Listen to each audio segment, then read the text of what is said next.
right, so here we are with the official practice question of the day for March 21st. Anybody who checked in yesterday might have seen the wrong date up there, but today is the 21st.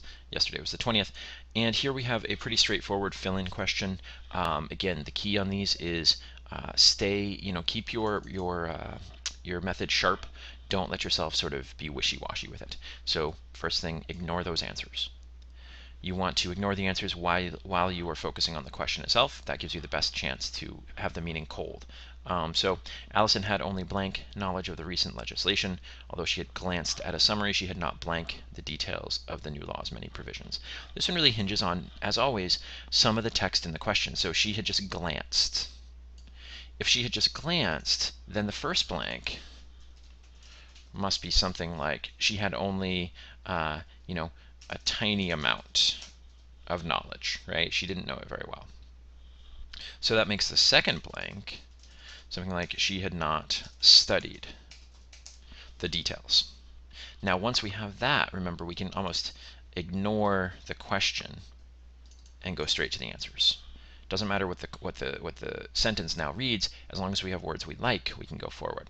So A, superficial. Well, that does mean a tiny amount. And examined does mean studied.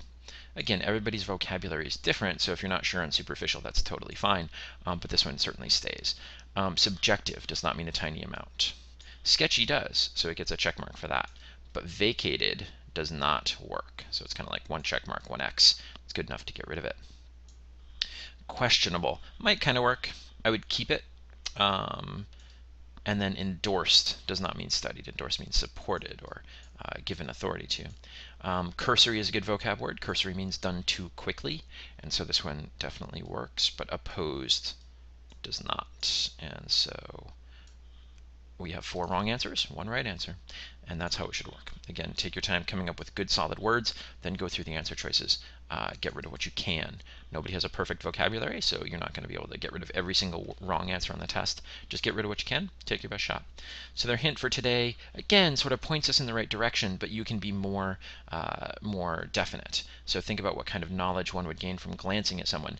Don't just think about it. Write down your word. Write down a definition for that. All right, folks, that's the question of the day for today.